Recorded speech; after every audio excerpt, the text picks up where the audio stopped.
नमस्कार दोस्तों, N V हरद्वाज 2.0 channel में आपका स्वागत है। ओम प्रकाश राजभर जी से मैं बहुत प्रेरणा लिया हूँ, इसलिए मैं उनके ही समक्ष मैं आप लोगों को वीडियो रिएक्शन में आप लोगों को दिखाने का प्रयास कर रहा हूँ। रिएक्शन देखते रहिए और उनका सपोर्ट करते रहिए। चलिए हम लोग वीडियो को ध्यान देते हैं।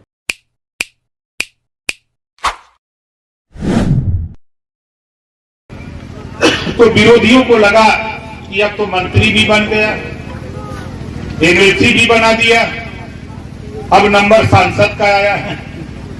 हमने आपके बीच में जगह जगह कहा था कि 2024 में महाराजा सुहेलदेव जी का साफा दिल्ली की पंचायत में पहुंचा करके मानूंगा। तो लोग विरोधियों को बुरा लगता था कि खाली बोल पर कराना, लेकिन न वो टाइम आ गया। दिल्ली से एक सीट हमको मिली लोकसभा का। हम लोग जहां हम लड़ रहे हैं वहां अपना दल निषाद पार्टी, राष्ट्रीय लोकदल, भारतीय जनता पार्टी, घोसी लोकसभा जो मऊ जिले की सीट बनती है, घोसी एक सीट विधानसभा की आती है, बलिया से रसड़ा, घोसी लोकसभा हमको मिला। अब विरोधी प्रचार क्या कर रहा है? अब हमारा वहां चुनाव चिन्ह छड़ी है, विरोधी कह रहा है इन्हें तो वोटवे न दी है कोई। अब मैं जब घोसी में घूमता हूं और वहां देखता हूं तो देश के प्रधानमंत्री माननीय नरेंद्र मोदी जी, देश के गृह मंत्री माननीय अमित शाह जी, उत्तर प्रदेश के मुख्यमंत्री योगी आदित्यनाथ जी और देश के भारतीय जनता पार्टी सरकार की राष्ट्रीय अध्यक्ष भारतीय जनता पार्टी के माननीय जेपी नड्डा जी, इन चारों लोगों की निगाह अगर उत्तर प्रदेश में कहीं है तो घोसी सीट को जितवाकर डॉक्टर अरविंद राजभर को दिल्ली की पंचायत में भेजने की पूरी पार्टी लगी है। भाई प्रदेश अध्यक्ष भाजपा के भूपेंद्र चौधरी जी लगे, उनकी पूरी टीम लगी है हमको जिताने के लिए। तो हमारा भी कर्तव्य बनता है ना। हमने भी मन बनाया, हम लोगों ने भी मीटिंग की, हम लोगों ने भी कहा कि उत्तर प्रदेश ही नहीं पूरे देश में 543 लोकसभा की सीट है।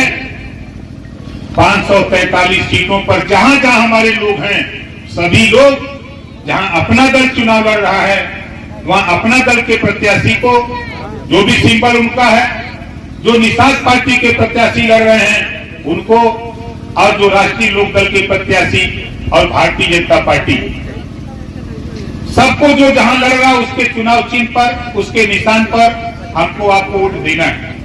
क्यों देना है?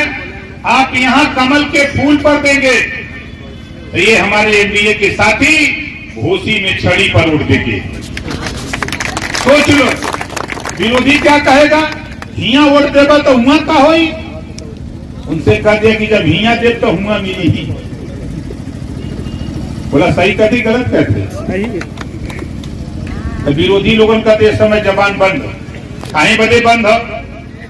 आप लोग देख ले होगा जब आजमगढ़ में देश के प्रधानमंत्री जी आए थे तो मंच पर सबसे ज्यादा अगर टाइम उन्होंने दिया, बात किया तो ओम प्रकाश राजभर से बात किया।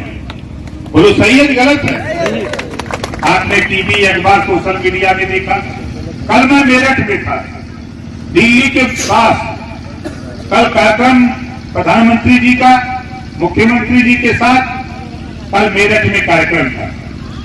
कल भी मंच पर जब प्रधानमंत्री जी सभी नेताओं से मिल रहे थे तो सबसे ज्यादा समय मिलने का अगर किसी को दिया तो ओम प्रकाश राजभर को दिया। अब विरोधिया कहत हूं कि यार का पियौले है कि प्रधानमंत्री जी घूमत घूमत ही राजा भर किए आवल। बहुत परेशान है, हम कुछ दिए नहीं है। ये आपकी ताकत जो कल तक दिखाई नहीं देती थी देश के नेताओं को, आज तेरी ताकत प्रिंट मीडिया, इलेक्ट्रॉनिक मीडिया और टीवी, अखबारों के माध्यम से पूरे देश में दिखाई दे रही है। यही तेरी ताकत। और आज आप बताओ, 22वां साल चालू है। ओम प्रकाश राजभर सदन से लेकर सड़क तक जो लड़ाई हम लड़ते हैं, विधानसभा के अंदर जब हम बोलते हैं तो बोलो सही बोलते हैं कि गलत बोलते हैं? कितने लोग लड़ाई से संतुष्ट हो? हमारे जरा हाथ उठाओ, सही हो ना? देखो हम आपकी लड़ाई के लिए निकले हैं, हमारा मकसद नहीं। बहुत से विरोधी साथी कहते हैं कि ये कल मतलब अब बतावा अगर हम जीत के न गए हुई हम विधानसभा में बोल पाई? ही रही ने देखन कौन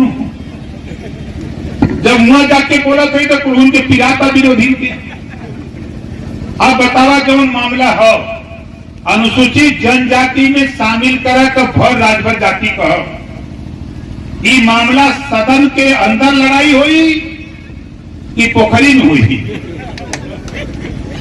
सदन के अंदर हुई ना। कुछ बकचोद हुआ सा, हमने के बकचोद कहिला, इन्होंने के ज्ञान ना हो कि कानून विधानसभा के अंदर और लोकसभा के अंदर बनता है। आई विरोधी पार्टी वाले भड़कावल कहल का अरे ऐसा ही बोला, इन्होंने के पता ना बा माननीय मुख्यमंत्री योगी आदित्यनाथ जी से मिलकर 17 जिले का सर्वे कराया। सर्वे रिपोर्ट आ गई, शोध संस्थान उत्तर प्रदेश उस पर शोध हो रहा है। जो फाइनल शोध आ जाता है वो रिपोर्ट दिल्ली जाएगी। जब दिल्ली जाएगी तो लोकसभा में कोई बोले वाला चाहिए कि नहीं चाहिए? बोलिए। सही बकचोदवन के पता ही नहीं है कि दिल्ली भेजल जा किधर भेजल जा। इन्होंने जैसे खाली झंडा लेके हसन हुसैन करो उसे छोटा सा ओम प्रकाश राजभर करे। अरे ओम प्रकाश राजभर बनने के लिए भगवान राम की तरह 14 साल तपस्या करना पड़ेगा, तब तुम ओम प्रकाश राजभर बन सकते हो। नहीं आप बताओ आराधी लाइन, ये रोहनिया विधानसभा का कोई गांव, कोई पूर्वा बताओ जिस गांव में हम न गए हो। कोई गांव बता दो, उत्तर प्रदेश का कोई गांव, वो पूर्वांचल का कोई गांव बता दो जहां मैंने गया हूं। इस नाते गया हूं कि आपको राजनीति सिखा रहा हूं। राजनीति सीखो और राजनीति करना सीखो। इसी राजनीति के बदौलत बाबा साहब डॉक्टर अम्बेडकर जी ने जो हमको आपको पावर दिया है वोट का, इसी वोट के दम पे हमको आपको शिक्षा, हमको आपको स्वास्थ्य, हमको आपको रोजगार, नौकरी, हमके आपको अपने बच्चों को बेहतरी के लिए हम इसी वोट के दम पर हासिल कर सकते हैं। इसी बात का एहसास हम कराते हैं। तो विरोधी कहते हैं तो वोटवे बेच देगा, कुछ विरोधी कहना ही वोटवे बेच देगा। हम ये विरोधी से पूछीला कि कहो भैया ये देश में कौनो ऐसा दुकान हो जहां वोट बिचाला? आप लोग बतावा कत्तो हो बनारस में दुकान? पूरे देश में हम खोज डाले, कत्तो ऐसा दुकान नाम लियो कि जहां लेकर के वोटवा बेच दे। और वोट कैसे बोरा में भराई बतावा? बेचे बदे कहीं न कहीं होके गठरी बनावे कोई न, तो बतावा वोट कैसे बोरा में भराई? एक बोरा में देखता आदमी रहती है, अब बहाना लगवा तो मार के लौटा दे। बोला सही का भी गलत कहते। इन्होंने बकचोद आदमी विरोधी पार्टी वाले इन्होंने कहा छोड़ दी नेतवा वोटवा बेच दे। अरे कत्तो दुकान हो तो बतौता हम न मर दे, तो रहने के बोरा में भर के बेच दे। साथियों ये गुमराह करने की साजिश योजना है। देश में कहीं ना कोई दुकान है, ना कोई वोट बेचता है, ना कहीं वोट बिकता है। ये आप अपने दिमाग में सेट कर लो। बाबा साहब डॉक्टर अम्बेडकर जी ने जो वोट का पावर दिया, इस वोट के पावर को जब हम लोगों ने इकट्ठा किया, आज पूरे देश में जब विधानसभा के अंदर जब ओम प्रकाश राजभर खड़ा होता है तो 403 विधायक में जब ओम प्रकाश राजभर खड़ा होता है तो 402 विधायक कहते हैं देखो पिछड़े दलित मुसलमानों का नेता खड़ा हो रहा है, बोलेगा तो आग लग जाएगी सदन के अंदर। अगर सदन में बोलता हूं तब तो मजा आता है, बोलो आता है कि नहीं आता है? इस नाते कि भाई देखा हम तो साफ साफ कहेगा कि हम महाराजा सुहेलदेव जी का वंशज है। जब वो 40 किलो की तलवार चला सकते हैं तो हम बोल नहीं सकते कहा? आजकल के नौजवानों से तो 40 किलो वाला उठो न करे कि उठी देखा चंदन नहीं कहीं हुई है, चंदन उठी तो से न उठी। 40 किलो का तलवार अगर एक हाथे बोला कोई से उठी? अगर आप लोग ईमानदारी से बताओ उठी? कोई से न उठी। उस महाराजा सुहेलदेव जी के हम लोग वंशज हैं, जो 40 किलो की तलवार चलाते थे। उनका वंशज ओम प्रकाश राजभर आज वो स्थिति पैदा किया कि महाराजा सुहेलदेव जी की चर्चा हमारे देश के प्रधानमंत्री माननीय नरेंद्र मोदी जी को करना पड़ा। ये खिलवाड़ नहीं है। आपके इतिहास को विश्व की समाचार agency British broadcasting corporation of London, जिसको बीबीसी लंदन कहते हैं, बीबीसी लंदन से ब्रॉडकास्ट हो रहा है, प्रचार प्रसार हो रहा है। ये आपके संगठन, आपकी मेहनत, आपकी ताकत का देन है। इस नाते साथियों, आज तो हम आपसे सिर्फ ये कहने आया हूं कि देखो, हमने भी एक संकल्प लिया। मोदी जी ने हमसे कहा, अमित शाह जी ने हमसे कहा, नड्डा जी ने कहा, योगी जी ने कहा कि ओम प्रकाश जी, उत्तर प्रदेश में 80 की 80 सीट जीतना है। हमने कहा बिहार का 40 जोड़ लो, उसी में 120। प्रधानमंत्री जी ने कहा कि आगे हमके 4 जून को जब टीवी पर रिजल्ट आएगा तो 4 जून को 400 पार एनडीए के सभी लोग मिलकर के जीत के दिखाएंगे। और हमारी मंशा है कि देश के प्रधानमंत्री बनारस से लड़ रहे हैं। हमरो घर बनारस से है, खौदा हम ना फतेहपुर। अच्छा बताओ, खौदा फतेहपुर के जाना ला पूछ लो ना, कोई हमरो घर, हम भाई बनारस है। बनारस का ना हो कितना तगड़ा बोली था। पूरे बनारस के लोगों का सम्मान आज हम मेरठ में बोलते हैं तो लोग कहते हैं बनारसिया। कहीं बनारस वाला हम कहला कि बनारस तक का समझे बनारस वाले ने, अभी तू ना समझ जा। तो साथी, हम बनारस के लोगों, खासतौर से वाराणसी संसदीय क्षेत्र के लोगों से हम निवेदन करना चाहूंगा।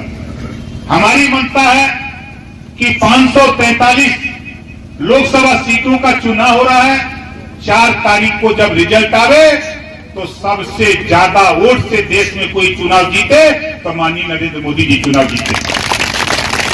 इस बात का ऐलान हमको आपको मिल करके पूरे संसदीय क्षेत्र में, वाराणसी संसदीय क्षेत्र में एक एक घर संदेश पहुंचाना है, एक एक घर बताना है कि मोदी जी को लाना है और क्या पाना है। किसान सम्मान निधि बीच में बिचौलिया नहीं, सीधे आपके खाते में। किसान सम्मान निधि सीधे आपके खाते में। गरीबों के इलाज के लिए जो 5 लाख रुपए मिलता है, सीधे आपके खाते में, बिचौलिया नहीं। जो आपको राशन सीधे आपके खाते में। जो आपके गरीब, आपको बताऊं, बनारस के लोगों याद आता है जब मैं बनारस में पहली मीटिंग किया, मैंने पहली मीटिंग में कहा था, जिस दिन सत्ता में जाऊंगा, जिस दिन सत्ता में जाऊंगा, गरीबों के बच्चे जो होमगार्ड की वर्दी पहनकर सरकारी स्कूल में जाते हैं, सत्ता में जाने के बाद सरकारी जो होमगार्ड की वर्दी पहनने वाले बच्चे हैं, सरकारी होमगार्ड की वर्दी हटाकर नया यूनिफॉर्म दिलाने का काम करूंगा। और दोस्तों, ये ओम प्रकाश राजभर जी का जो एक छोटा सा एक वीडियो था, इसलिए इनका सपोर्ट करिए और इनको वोट जरूर दीजिए, जरूर दीजिए। Thank you.